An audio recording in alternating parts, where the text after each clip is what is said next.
menurut kakak Tuhan itu baik apa gimana kalau perspektif Kak Agatha? Ya, Tuhan itu kasih dan adil. Allah tidak Kasih mungkin dan baik adil. toh. Ya, Allah tidak mungkin baik toh. Namanya kasih kan mengasihi kan, baik toh. Ya, Allah itu pasti ya, baik. Hanya Allah yang baik ada di dalam Alkitab saya juga. Jadi Allah itu kasih dan adil. Jadi Allah tidak bisa hanya kasih aja, tapi dia adil. Contoh Pak, kalau Allah tidak adil, ada orang merampok saya. Keadilan yang saya terima apa gitu? Ya kan? Pasti ada balasan atas orang yang menjolimi saya atau orang yang menyakiti saya. Nah ini Allah bertindak adil di sini. Kalau kamu tidak mengasihi sesamamu, kamu dihukum. Makanya kenapa Allah itu harus adil supaya manusia itu mendapatkan keadilan. Gitu. Jadi Allah itu selain baik, dia juga adil. Nah, ini Pak, dinyatakan Tuhan saya dalam penyaliban. Dia kan tidak dosa. Tuhan saya yang 2000 tahun yang lalu, yang nuzul atau menjelma jadi manusia, dia ini gak punya dosa. Tapi dia disalib. Kenapa?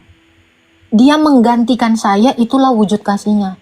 Dia bilang, setiap orang yang percaya kepadaku, kamu gak perlu disalib seperti aku, mati seperti aku, mendapat siksaan seperti aku.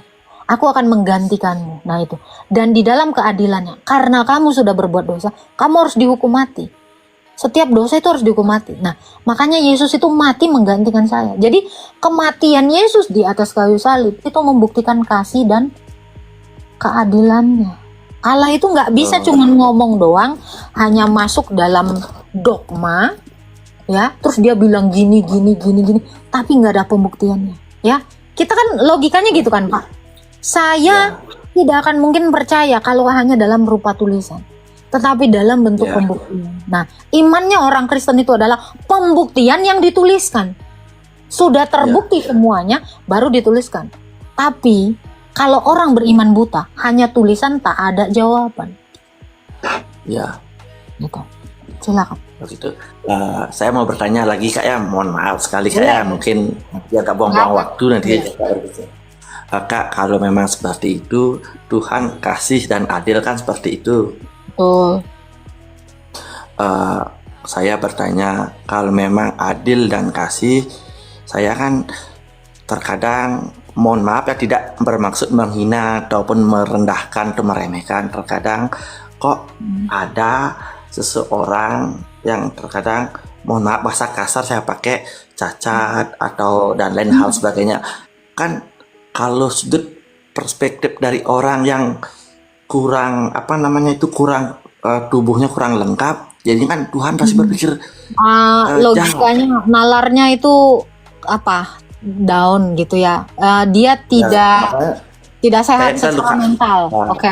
Tidak sehat secara mental. Kadang saya kan juga sering melihat kan anak-anak, yang terutama lah anak-anak kan, kok anak-anak bisa lahir seperti yang kurang sehat, kurang utuh dan lain hal sebagainya. Dengan sisi hati saya yang melihat spesial ya Pak ya, yang spesial atau cacat ya? Yang spesial ya, maksudnya spesial yang spesial. Kok bisa anak itu terlahir secara spesial gitu?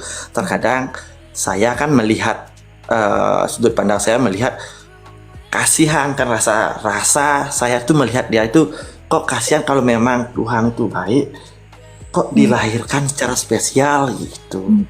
Oke. Saya jawab ya Pak ya. Ada orang tahu Bapak yang dia kayak autis, yang mukanya bukan autis ya, Down syndrome, Bapak tahu? Ya. Nah, tahu. itu juga kan terlahir spesial. Itu adalah orang-orang pemilik sorga. Tuhan tidak mengadili orang-orang yang seperti itu. Dia auto masuk sorga. Karena dia tidak memiliki kemampuan untuk menerima pengajaran gitu. Nah, itu keadilan Tuhan Yesus adalah orang-orang yang seperti itu, orang-orang yang gila, yang mentalnya rusak, itu juga masuk surga Pak. Ya. Serius. Berarti ya, Tuhan tidak menghakimi orang-orang yang demikian. Jadi kalau ada orang yang bilang kan, kok Tuhan tidak adil, salah. Kemarin ada Pak datang ke room saya, dia ibu-ibu, anak dia juga Down syndrome kayak gitu. Dia merasa kok Tuhan nggak adil. Saya katakan, Bu, Tuhan itu sedang menyatakan kemuliaannya kepada ibu. Dia mau ngasih tahu bahwa kamu itu diuji, orang tuanya diuji dengan kespesialan anakmu. Padahal anakmu itu akan menjadi pemilik sorga. Tapi kamunya yang tidak memahami bahwa kamu itu harus menerima keadaan anakmu ini seperti apapun. Iya. Nah, penerimaan seorang ibu itu kan menyakitkan. Bagi dia tidak Iya. adil. Tetapi Iya. ketika Tuhan sudah mengatakan anakmu itu masuk surga, ya gimana? Apa nggak happy? Sekarang gini Pak, ada misal kita punya anak, terus anak kita sehat, tapi dia berbuat dosa. Apa nggak lebih susah orang tua yang demikian Iya. mendidik anaknya? Iya. Justru kemuliaan Tuhan itu dinyatakan bagi orang tua yang punya anak spesial. Makanya saya bilang, ibu kamu jangan berkecil hati. Dunia mungkin menganggap kamu sial, tapi Tuhan menganggap kamu itu mendapatkan berkat yang luar biasa. Itu Ya. anak itu menguji kesabaran kita. Iya. Nah itu. Jadi sebenarnya adalah cara pandang kita bagaimana menerima Tuhan itu mengasihi kita. Dengan cara yang beda-beda. Nggak mungkin kasih Tuhan dinyatakan kepada saya sama dengan Bapak. Beda. Iya. Pasti jalan Ya. hidup setiap orang itu berbeda.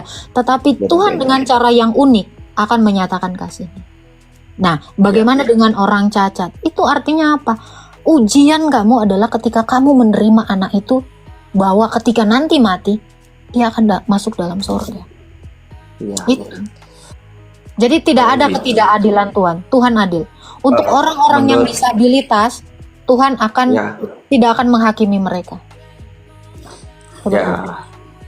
Kak, misalnya kalau saya lanjut bertanya, kira-kira ada yang tersinggung nggak nanti ya? Nggak apa-apa. Yang penting kita Nggak apa-apa masih ya. bisa menerima bahasa yang baik. Gitu. Ya. Kalau kakak kan bilang anak yang spesial akan masuk surga, Itu. ya kan? Apakah itu memang benar akan masuk surga? Atau hanya sekedar kata-kata yang manis untuk penenang? Contoh ya yang Pak ya. bersangkutan? Ini ada contohnya di dalam Alkitab ya. Ada orang yang lumpuh, sudah lumpuh total, bahkan dia itu sampai dipapah teman-temannya. Ya, Tuhan Yesus bilang Ya. apa? Pergilah dosamu diampuni karena iman temanmu, bahkan iman temannya menyelamatkan orang yang lumpuh yang udah nggak berdaya nih. Yang ini udah nggak bisa mikir, nggak bisa ngomong. Ya. Coba bayangin. Ini nyata, makanya tadi saya bilang ke apa ya? Faktualnya kasih Allah kami itu bukan cuma ditulis, tetapi yang sudah terjadi baru dituliskan. Nah ini ada Pak, orang yang cacat lumpuh. Kalian boleh baca di dalam 4 Injil sinoptik ya, Matius, Markus, Lukas, Yohanes. Ya, kalian boleh cek di bawah ada itu. Ada seorang yang lumpuh. Dia ini sampai dipanggul-panggul beberapa temannya untuk diselamatkan Tuhan Yesus. Dia udah nggak bisa ngomong Pak, tetapi karena iman teman-temannya dia diselamatkan. Demikian karena iman orang tuanya anak ini diselamatkan. Itu. Ya. Jadi Ya. Yesus itu menyelamatkan itu bukan pribadi lepas pribadi saja, tetapi itu universal untuk siapa aja. Oh, ya. Gitu. Nah itu Ya, semoga dipandu oleh teman-temannya. memang seperti itulah. Semoga seperti itu. Kalau kakak di dunia ini menurut Kak Agatha benar tidak semua yang dilakukan manusia sudah ditakdirkan jalan Tuhan, benar tidak? Tuhan itu tidak menakdirkan, tapi manusia itu memilih. Jadi takdir itu tidak ada dalam konsep secara logika. Karena apa gini Pak? Kalau hari ini saya, maaf ya, menampar orang, apakah Ya. Tuhan sudah menetapkan saya nampar orang? Kan enggak. Itu karena pilihan kita. Kita mau nampar orang, kita mau berbuat dosa hari ini, kita mau percaya Yesus hari ini, kita nggak mau percaya Yesus hari ini, itu pilihan. Jadi takdir itu tidak ada. Berarti kan Semua manusia harusnya diberikan kebebasan memilih. ya. Berarti kan harusnya kalau memang manusia dibebaskan untuk memilih, misal kata seperti yang kakak bilang, misal kata saya menampar Kak Agatha kan, Nggak Itu mungkin kan Tuhan pilihan saya. menyuruh Anda, iya. Pasti misal karena kata nih, mohon maaf Kak Agatha, misal kata saya menampar Kak Agatha, itu kan pilihan saya, bukan takdir saya. Betul. Berarti kenapa Tuhan memberikan pemikiran seperti itu ke otak saya sehingga saya menampar Kak Agatha itu misalnya. Tuhan tidak ngasih pikiran seperti itu, pasti ada konflik. Karena Bapak mungkin sakit hati kepada saya, dan rasa panas dendam di dalam dirimu oleh hasutan iblis. Ingat Pak, jangan lupa di dunia ini juga ada iblis yang merasuki kita, balas dia, tampar dia, kecam dia. Itu kan ada. Iblis itu selalu mengintimidasi pemikiran kita. Jadi bukan Tuhan. Ingat, selain daripada Tuhan, ada juga roh-roh jahat yang membuat kita menjadi melawan Tuhan. Tuhan nyuruhnya kita mengasihi, Tuhan nyuruhnya kita mengampuni, tapi iblis ini nggak mau. Kita diperintahkan iblis untuk melawan Tuhan terus. Iya. Terus seperti dia, terkadang saya juga merasakan seperti itu, Kak Agatha. Terkadang kan namanya juga manusia, pasti semua orang pernah ngerasain emosi kan. Tapi tergantung sekarang dengan cara apa sih emosinya kan, seperti itu. Terkadang saya juga pernah emosi, Kak Agatha. Tapi untuk saat ini emosi saya bisa saya kendalikan. Terkadang otak sama hati saya kan berbeda. Cara apa namanya ya, cara ngasih pemasukan itu, misalnya otak saya bilang A, hati saya bilang B. Terkadang misalnya kayak gini, misalnya saya ribut sama Kak Agatha kan, gini otak saya nyuruh nampar Kak Agatha, tapi hati saya bilang, aduh nggak usah deh ribut-ribut kayak gitu, nggak jelas, toh juga menang kalah nggak dapat apa. Terkadang hati saya bilang seperti itu. Oke. Jadi ini juga dijelasin di dalam Alkitabnya Pak ya. Di dalam Roma dikatakan ya, sebenarnya kita ini tahu berbuat baik. Setuju ya? Ya. Dikatakan gini, sebab kita tahu bahwa hukum Taurat adalah rohani. Bapak juga punya hukum Taurat Pak dalam hati Bapak. Ya. Karena Tuhan itu menciptakan Bapak itu dengan Taurat. Semua manusia di dunia ini dikasih Taurat dalam hatinya. Taurat itu adalah jangan menduakan Tuhan, jangan berzina, jangan membunuh, jangan mencuri, jangan menginginkan milik sesamamu. Makanya kalau Bapak misalnya berselingkuh ada rasa was-was toh. Iya. Nah, kalau mencuri ada rasa was-was. Itu sebenarnya Taurat yang ada di dalam diri kita. Itu sedang menentang perbuatan kita. Nah ini ada ayatnya ya. Nah ini dikatakan karena sebab kita tahu bahwa hukum Taurat adalah rohani, tetapi aku bersifat daging, terjual di bawah kuasa dosa. Sebab apa yang aku perbuat, aku tidak tahu. Karena bukan yang aku kehendaki yang aku perbuat, tetapi apa yang aku benci, itulah yang aku perbuat. Ingat, kalau Bapak menampar orang kan Bapak nggak suka sebenarnya. Iya. Nah, karena apa? Karena dosa itu menyetujui Bapak melakukannya. Nah ini, ya, dikatakan, kalau demikian bukan lagi aku yang memperbuatnya, tetapi dosa di dalam aku. Sebab aku tahu bahwa di dalam aku, yaitu adalah sebagai manusia, ya, tidak ada sesuatu yang tidak baik. Sebab kehendak memang ada di dalam aku, tetapi bukan hal berbuat yang baik. Sebab bukan apa yang ku kehendaki, yaitu yang baik yang ku berbuat, melainkan apa yang tidak ku kehendaki, yaitu yang jahat yang aku perbuat. Jadi jika aku berbuat yang tidak aku kehendaki, maka dosa itulah yang berbuat di dalam aku. Semua orang itu baik Pak, semua orang itu baik karena fitrahnya manusia, hakikatnya manusia itu diciptakan Tuhan itu baik, nggak ada. Contoh Pak, Bapak begitu ngelihat ada anak lahir, ada nggak yang berbuat jahat? Nggak ada. Iya. Karena fitrahnya manusia itu baik. Tetapi karena kita dikandung di dalam dosa ibu kita, maka tanpa diajarin pun kita bisa berbuat dosa, kita berbuat jahat. Iya. Inilah yang dikatakan, aku tahu aku yang baik itu apa dalam hatiku, tetapi tidak itu yang dilakukan oleh tubuhku. Makanya banyak orang berbuat jahat itu memberontak hatinya. Betul nggak? Iya. Mencuri aja takut. Hati kita itu memberontak karena kita ini bersifat Taurat. Iya. Seperti itu. Ya. Makanya kenapa perlu orang Kristen itu minta kekuatan sama Tuhan. Nah itu tadi yang Bapak pertanya yang pertama, diuji. Nah supaya Bapak kuat melawan dosa, Bapak nempel sama Tuhan. Tuhan kuatkan aku melawan dosa ini. Kak, saya kan sering juga bertanya, terkadang surga, soal kita ngomongin surga, saya ngomongin surga dan neraka. Lagi dua pertanyaan aja Kak ya, lagi dua pertanyaan ini yang lagi satu sama lagi satu, lagi dua aja. Soal ngomongin surga dan neraka, pasti semua agama kan diajar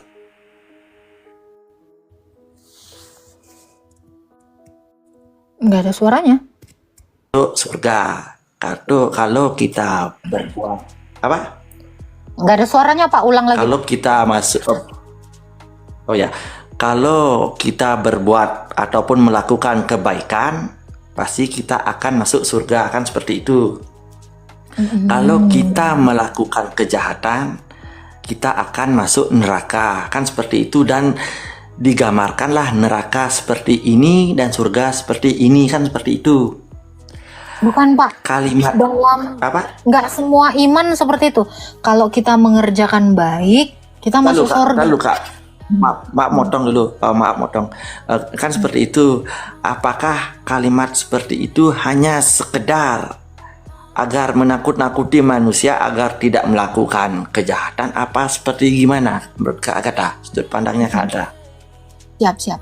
Dalam iman kami, perbuatan baik itu nggak membuat kita masuk surga, Pak. Iya. Itu dalam iman Kristen. Tapi Tuhan itulah yang membawa kita ke surga. Karena kalau perbuatan baik membuat kita masuk surga, terus tugas Tuhan apa? Iya. Iya kan? Tuhan Iya. kayak, karena berarti yang ngerjakan surga itu kita, ya toh? Iya. Kita nggak butuh Tuhan sebenarnya. Kalau berbuat baik masuk surga, berarti kita nggak Iya. perlu nyembah Tuhan. Itu logikanya toh, Iya. gitu. Nah, kenapa Tuhan? Itu tadi yang Bapak bilang, kenapa ajaran agama itu mengajarkan seperti itu, menakut-nakuti seperti itu? Karena memang Allah itu menakutkan. Allah itu baik. Ingat Pak, tadi saya bilang Allah itu kasih dan Ya, adil. adil. Nah, karena dia seorang hakim. Hakim menakutkan nggak menurut Bapak? Tergantung nggak, kalau hakim misalnya kalau kita melakukan kesalahan ataupun kejahatan, ya jelas hakim akan menakutkan. Iya, akan menjatuhkan Iya. hukuman toh. Hukuman itu kan Iya. menakutkan. Di mata Iya. kita. Beda cerita kalau kita tidak melakukan dosa. Tetapi mustahil ada manusia yang hidup tidak berbuat dosa. Nggak Iya. ada. Semua manusia itu tergadai di bawah kuasa dosa tadi di ayatnya. Baru Saya lahir pun kita sudah melakukan dosa karena sudah membuat rasa sakit kepada ibu yang melahirkan kita. Bukan. Kalau itu enggak, Bukan. kalau itu enggak. Perempuan itu ketika melahirkan sakit karena Adam dan Hawa dulu bikin dosa. Nah, karena Hawa berbuat dosa, makanya Tuhan mengutuk. Kamu sebagai perempuan, ini ada di dalam kitab Kejadian 3 ya. Kamu, karena kamu sudah melanggar perintahku, kamu akan susah melahirkan, kesakitan melahirkan. Itu. Ya. Jadi anak yang dilahirkan itu tidak berbuat dosa. Tadi udah saya bilang, fitrahnya manusia itu adalah baik, tidak melakukan dosa. Tapi ketika kita beranjak dewasa, itulah mulai kita melakukan dosa. Contoh berbohong, melawan orang tua kita. Nah itu, mencuri, itu perbuatan. Itu hanya logika saya Kak, nanti biar nggak nanti dikira agama saya yang makanya enggak. Siap, Karena saya berpikir gitu, Nggak dan apa-apa, makanya saya pertanyaan yang seperti pertanyaan yang tadi secara logika. Ya. Karena saya tuh lebih sering berpikir secara logika dibandingkan Sekarang, oke. orang ini. Saya setuju, saya suka Bapak berlogika. Sekarang gini Pak, kalau manusia ya begitu lahir sudah menyakiti ibunya, berarti Tuhan sejak menciptakan Hawa, Tuhannya udah kacau. Karena menciptakan kesakitan. Loh kalau diciptakan Hawa bisa melahirkan, ya harusnya Tuhan tidak membuat perempuan itu kesakitan dong melahirkan. Nah, karena Hawa ini berbuat dosa, makanya dia dikutuk.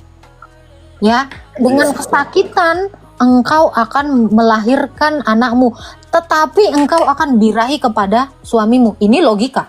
Ini yang sekarang kita tahu ya, perempuan itu kan aduh ampun lahirin, tapi bikin anak terus.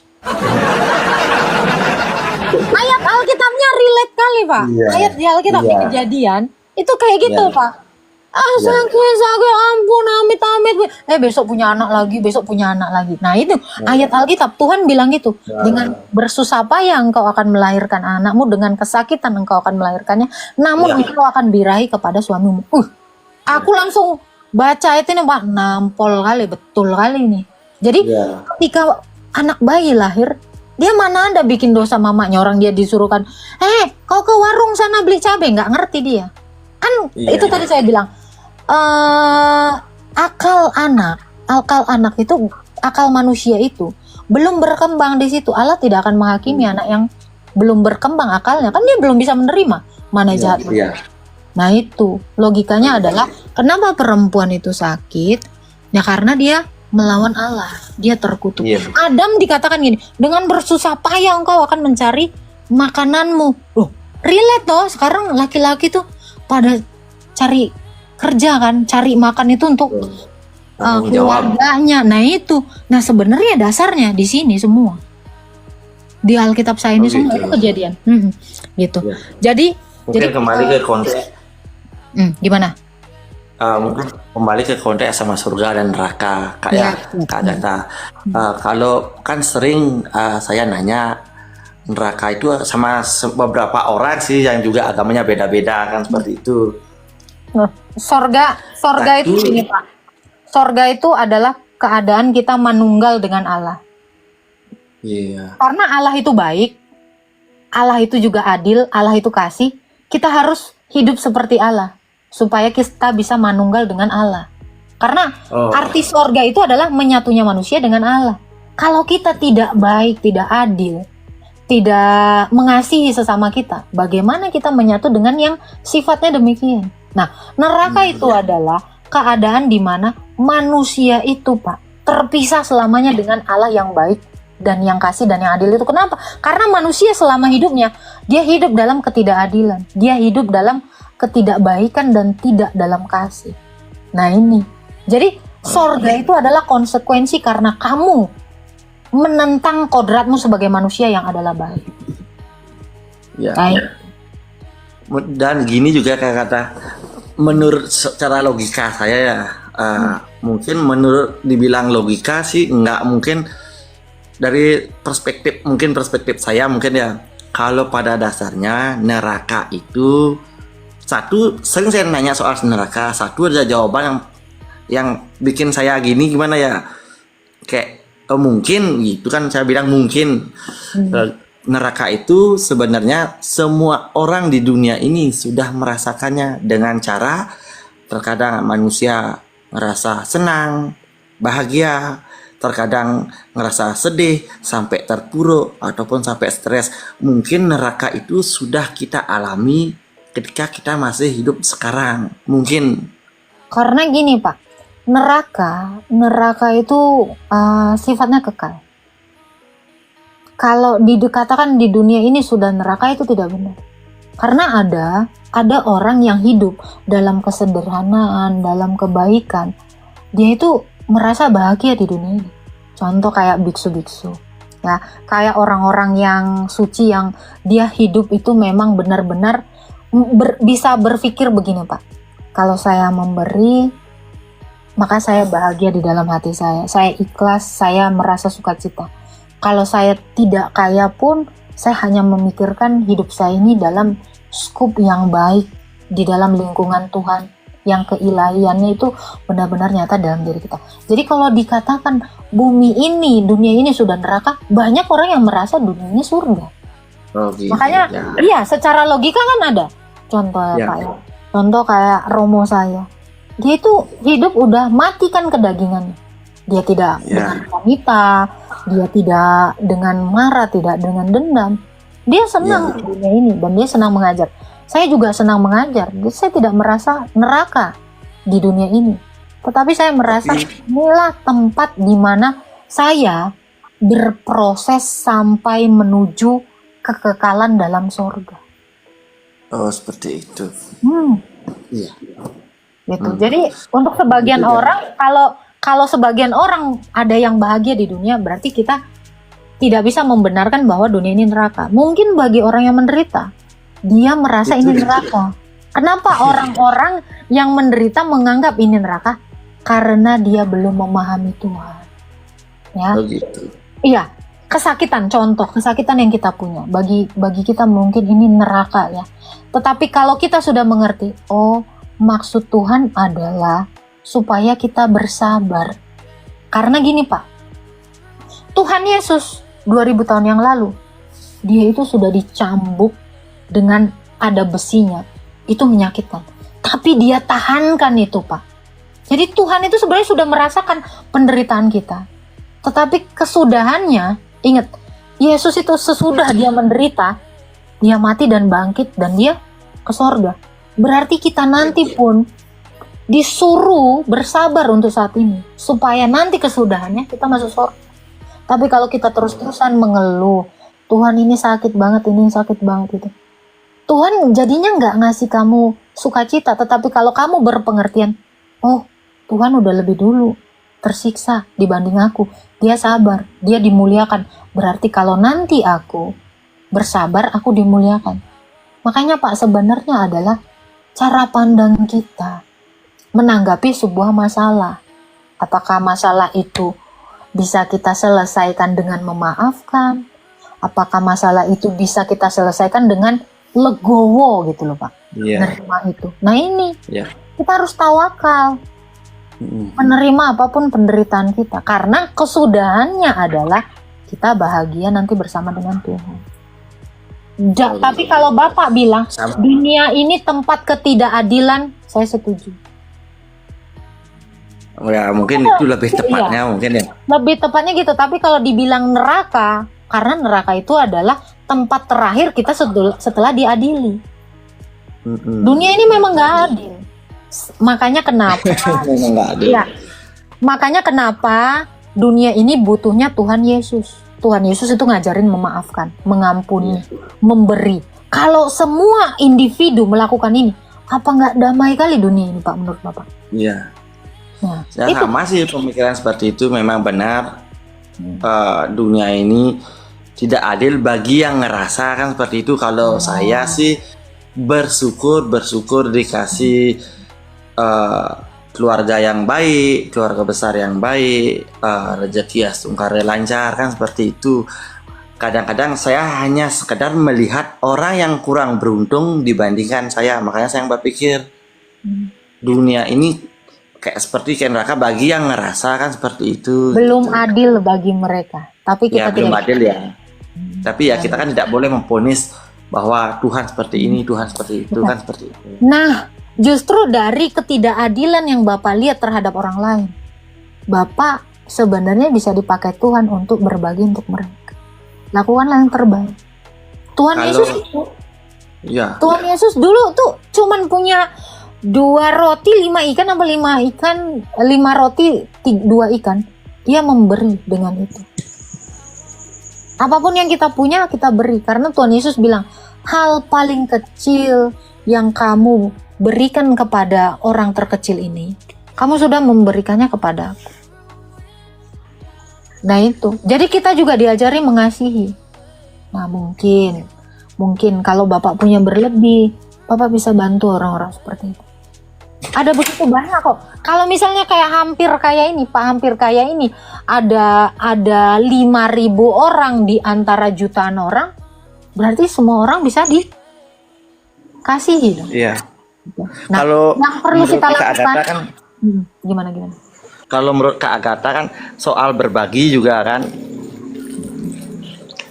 Saya berbagi, saya bukan menyebut kayak berbagi soal berbagi ya.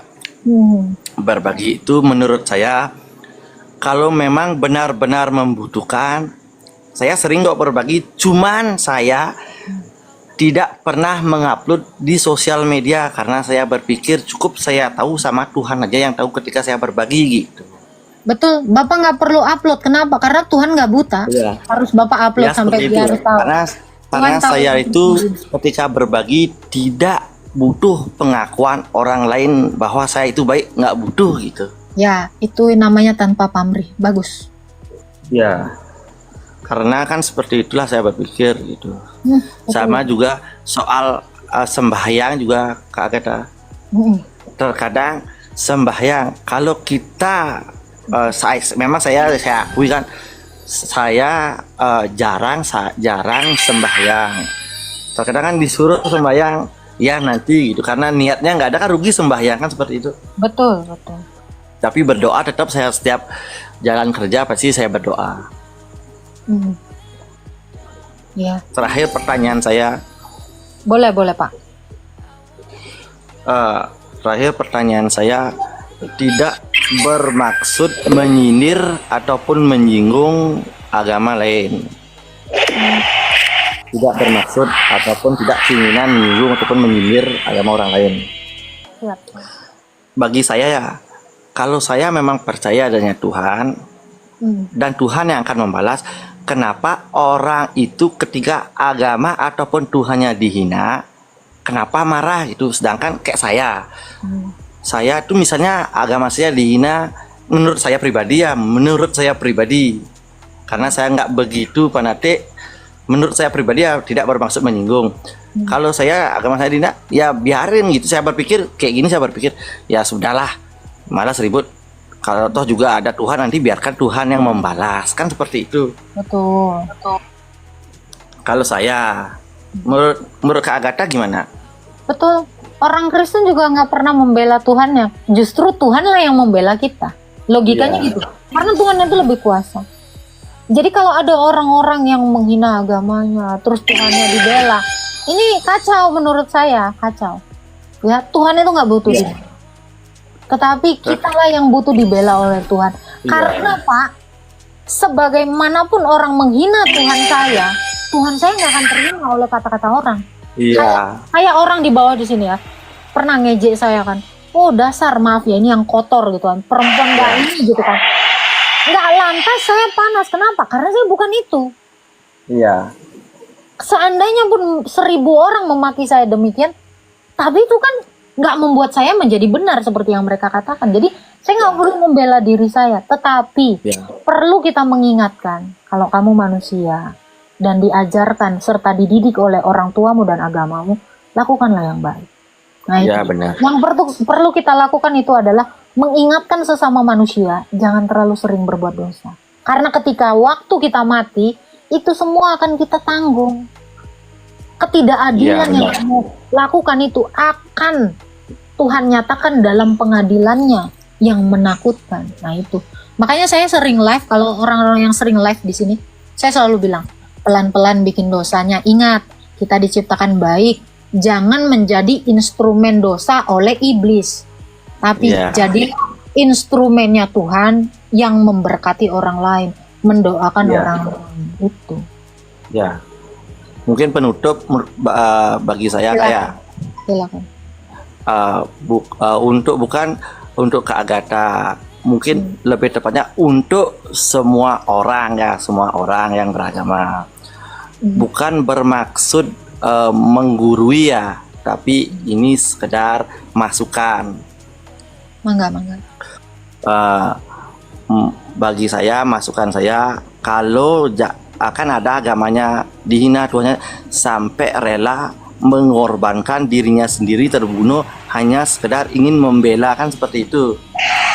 Menurut saya, rubah cara pemikiran seperti itu agar kita bermasyarakat bisa damai, tenang itu, agar tidak sedikit ribut soal agama. Jangan terlalu fanatik sama agama. Kalau memang benar kalian percaya adanya Tuhan, biarkan Tuhan dah yang membalas apa yang mereka lakukan kepada kita, kan seperti itu. Setuju banget Pak. Astungkara Pak. Ya. Iya. Ya baik. Terima kasih Kak Agatha diskusinya. Salam hangat dari pagi. Salam Pak Astungkara Pak. Astungkara, ya terima kasih Kak Agatha. Sama-sama.